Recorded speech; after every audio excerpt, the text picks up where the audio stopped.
안녕하십니까. 국립통일교육원 교수 엄현숙입니다. 오늘은 북한의 교육과 교육 열풍에 대해 알아보고자 합니다. 북한은 세계적 추세에 맞게 능력교육을 추구하고 문제에 대한 해석도 새로이 하고 있습니다. 김정은 시대 북한 교육이 추구하는 인재의 방향은 2020년 소개된 소개 편집물 누구나 꿈을 이룰 수 있다를 통해 확인할 수 있습니다. 북한의 대외선전 매체 조선의 오늘에 누구나 꿈을 이룰 수 있다는 영상이 있는데요.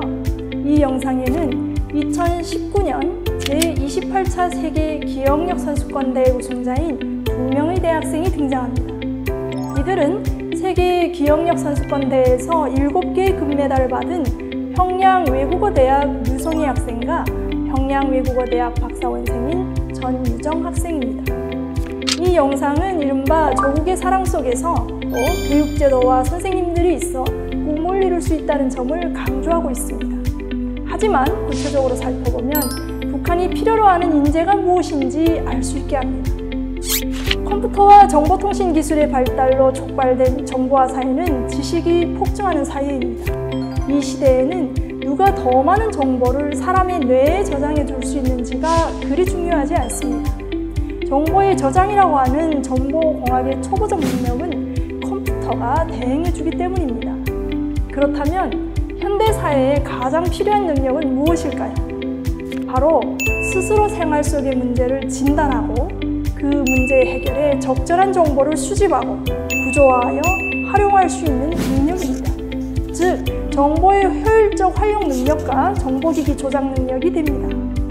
현재 북한 역시 경제 및 기술 발전 단계에서 아무 제약 없이 모방할 수 있는 지식과 기술이 넘쳐나는 세상에 살고 있습니다. 이에 선진 기술을 흡수할 수 있는 능력이 보다 중요해집니다. 많은 정보를 습득하고 기억하는 능력과 이를 더 잘 이용할 수 있는 능력 교육이 추구되는 이유이기도 합니다. 2012년 북한은 조선민주주의인민공화국 최고인민회의 제12기 제6차 회의에서 전반적 12년제 의무교육을 실시함에 대한 법령을 채택하였습니다. 이 법령에 따라 북한은 2014년 4월 1일부터 전반적 12년제 의무교육의 단계적 실시에 들어갔으며 2017년 전면 실시되었습니다. 12년제 의무교육 제도의 변화는 중등 일반 교육 수준 향상에 목적이 있다고 할 수 있습니다. 또한 2013년 11월 지식경제를 국정 핵심 지표로 천명한 후 북한의 고등교육도 달라집니다. 북한의 지식경제는 21세기 지식기반 사회, 정보화 사회 등과 유사한 개념입니다. 이로써 북한은 기존 엘리트 교육 외에도 중등 일반 교육 수준의 노동자 모두를 지식인재로 만들어야 하는 전환기적 국면을 맞이하게 됩니다. 이를 위해 가장 먼저 단행한 것이 바로 기존 교육제도에 대한 개혁이라고 할 수 있습니다. 이후 대학 간, 학교 간, 그리고 교수 간, 학생 간 경쟁 체제를 강화하는 추세에 있다고 볼 수 있습니다. 북한의 교육 체계는 우리와 무엇이 다를까요? 북한의 아동은 만 5세가 되면 유치원 높은 반을 통해 학교 전 교육을 받게 됩니다. 북한의 유치원은 낮은 반, 높은 반으로 구성되어 있으며 2년의 과정입니다. 만 4세에서 5세의 아동이 이곳을 다닌다고 볼 수 있는데요. 앞서 언급한 전반적 12년제 의무교육은 바로 이 유치원의 높은 반 1년, 소학교 5년, 초급중학교 3년, 고급중학교 3년의 과정을 의미합니다. 12년제 의무교육은 기존 전반적 11년제 의무교육의 초등교육 단계에서 1년이 추가된 것을 말합니다.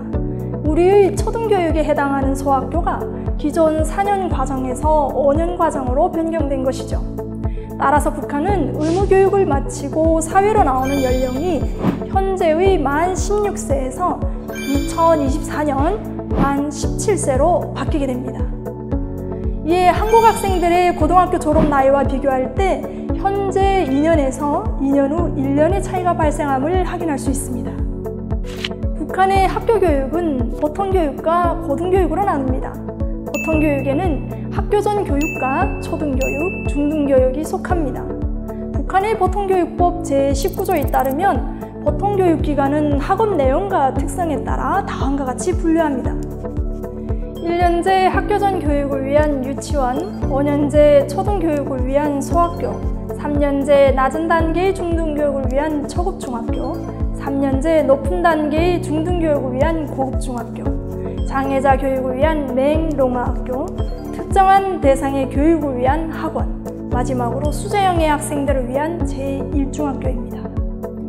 북한은 수재영예 학생을 위한 제1중학교를 제외하고 모든 학교에서 동일한 일반 기초지식교육을 제공합니다. 북한에서 중등교육은 대학으로 이어지는 계속교육기간 성격의 남한과 달리 의무교육의 마무리이자 최종 교육에 해당합니다.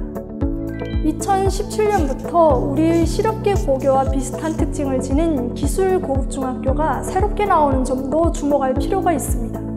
남한의 실업계 고교는 취업을 목표로 하지만 북한의 기술 고급중학교는 전문 인력 양성을 목표로 합니다. 지역의 산업적 특성과 연계하여 전문적인 직업기술 교육으로 인력을 양성하는 인력 공급자의 역할을 합니다. 북한의 고등교육법 제11조에 따르면 고등교육은 대학교육을 의미합니다. 이 대학교육에는 본과교육, 박사원교육, 과학연구원 교육이 속합니다. 또한 고등교육 체계의 구분은 학업을 전문으로 하는 고등교육 체계와 일하면서 배우는 고등교육 체계가 있습니다. 일하면서 배우는 고등교육 체계에는 공장대학, 농장대학, 어장대학, 그리고 사이버대학이 있습니다. 종합대학을 포함한 주안급 대학 그리고 일련의 특수대학은 권력의 핵심을 양성합니다. 지방급 대학 및 단과대학은 지방에 필요한 전문 관리자를 육성한다고 할 수 있는데요. 이를 두고 권력 엘리트와 전문 관리자 양성의 이원화된 체계라고 부르기도 합니다. 여기에 일하면서 배우는 대학이라는 대중교육적 성격을 지닌 기관도 존재합니다. 이에 전자는 엘리트 교육의 성격을, 후자는 대중교육의 성격을 지녔다고 볼 수 있습니다. 21세기 정보산업 시대에 맞게 북한에도 원격교육이라는 새로운 형태의 교육체계인 사이버대학도 운영되고 있습니다. 2016년 5월 노동당 제7차대 사업총화보고에서 김정은 위원장은 전반적 12년제 의무교육 실시와 원격 교육체계 확립을 정보산업 시대의 요구를 따른 것으로 평가했습니다. 북한 주민 대부분의 학력은 중등교육 수준에 머무릅니다. 고등교육기관으로 지나가는 비율 역시 남한보다 현저히 낮습니다. 북한의 2008년도의 취학률은 11년제 의무교육기관에는 거의 100%에 달하였으나 고등교육기관으로 지나가는 비율이 점차 낮아지는 것을 확인할 수 있습니다. 구체적으로 17세에 36.8%, 18세에 27.7%, 19세에 20.6%입니다. 이 3년의 기간은 북한의 교육 특성상 고등교육이 2년제, 3년제로 나뉘는 거에서 출발할 수 있습니다. 그리고 4년제가 되는 20세에는 14.9%, 21세에는 10%가 됩니다. 이에 북한에서 고급중학교 졸업생의 4년제 이상 대학 진학률은 15% 미만, 직업기술학교나 전문학교, 4년제 이상 대학에 취학하는 모두를 포함했을 때 취학률은 19%라고 할 수 있습니다. 2008년 당시 남한의 대학 진학률은 83.3%였던 것을 생각할 때 남북한 간 대학 진학률의 현격한 차이를 발견할 수 있습니다. 그로부터 10년 후 유네스코의 2018년 북한 고등교육 등록률은 26.8%였습니다. 이에 고등교육 등록률이 10년간 7.8% 높아진 것을 확인할 수 있습니다. 여기서 7.8%는 사이버대학으로의 진학이 반영된 것이라고 볼 수 있습니다. 북한의 교육열을 논하기에 앞서 대학 진학에 대해 이해해야 합니다. 북한은 1980년대 말부터 대학에 가서 공부할 것을 지망하는 사람은 누구나 다 입학시험을 치게 하는, 즉 실력 본위에 기초한다고 공식적으로 언급하였습니다.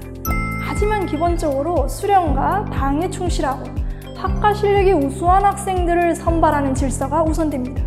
여기에 모든 학비를 국가가 부담하는 제도로 인해 교육에 대한 국가의 부담이 가중됩니다. 더불어 나라의 긴장한 노역 사정이 풀리지 않는다면 대학생 수는 증가하기 어려울 것입니다.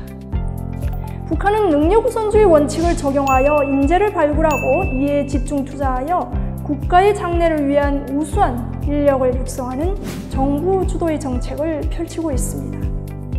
경제 발전에 필요한 고급 인력을 효과적으로 키울 제1중학교의 수제교육과 외국어 학원 등을 통해 전문교육을 추구하는 것에서 잘 나타납니다. 이들 교육기관은 대학 진학을 목적으로 과학교육과 외국어 교육에 집중하고 각종 동원 면제나 특혜가 있으며 졸업 후 중요 대학 진학이 보장되어 있어 학부모의 관심이 집중됩니다. 이에 북한의 학부모와 학생들을 끌어당기는 중요한 교육기관이라고 할 수 있습니다. 하지만 이조차도 신분적 정당성이 확보된 일부 가정이나 국가가 필요로 하는 분야의 재능으로 사회적 상승을 이룰 수 있는 소수에 한정된다고 할 수 있습니다. 대부분은 소학교 5학년에 1중학교로 갈 학생과 초급중학교로 갈 학생이, 초급중학교 3학년에 기술고급중학교로 갈 학생들이 정해집니다.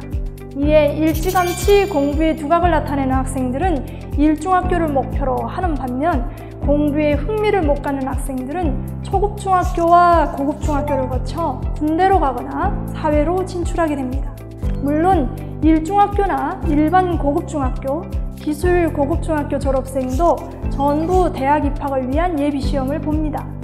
결국은 충성심이 담보되고 성적이 높은 학생들이 선발되어 대학 본시험장까지 가게 됩니다. 북한의 대학 입시는 한 가지 방법뿐일까요? 아닙니다. 북한에도 특례 입학 제도가 있습니다. 부자들만을 위한 입시가 그것입니다. 이는 기부자의 자녀에게 혜택을 주는 것에서 나온 말입니다. 지방대학의 경우 대학 내 교육환경 현대화에 막대한 비용이 들기 마련인데 이를 국가나 지방의 지원만 갖고는 어려운 게 사실입니다. 이에 권력 있고 재력 있는 학부모의 지원이 큰 힘이 되며 이에 그들의 자녀들에 대한 특혜적 입시가 발생하기도 합니다. 북한 교육이라고 하면 조기 예체능 교육도 빼놓을 수 없습니다. 이 교육은 유치원 단계에서부터 재능을 지닌 학생들을 조기 발굴하여 국가가 전문적으로 양성하는 것을 말합니다. 이에 아이의 재능을 확인받고 싶어하는 많은 학부모들에 의해 일시적으로 불법적인 사교육이 조장되기도 합니다. 또한 초등학교 5년 후 1중학교로의 진학이나 외국어 학원으로의 입학, 대학 입시 등의 학령 주기에 따른 사교육도 존재합니다. 하지만 북한의 경우 우리와 같은 거대한 사교육 시장이 없으며 그 자체로 불법입니다. 이에 현직 교원 및 교수나 교원 경력을 가진 선생님들에게 소수의 학생들이 집중된다는 점에서 우리의 교육 열풍과 비교된다고 할 수 있습니다. 오히려 북한이 교원 간, 학교 간, 지역 간 경쟁을 장려하고 이를 통해 학교의 교육을 평가하려는 시도를 보이는 관계로 학교 차원에서 학생들의 실력을 제고하려는 움직임이 있다는 점에서 더욱 주목할 필요가 있습니다. 하지만 앞서서도 말씀드린 바와 같이 기본적으로 3년제, 4년제 대학으로의 진학 비율이 낮다는 점에서 일반 고급중학교 학생들의 경우 그 가능성은 더욱 희박하다고 할 수 있습니다. 이에 교육받을 기회를 허용하는 것만으로는 교육평등 실현이 불가능하다는 사실을 우리는 북한의 교육과 교육열에 대한 이해를 통해 다시금 확인할 수 있습니다. 감사합니다.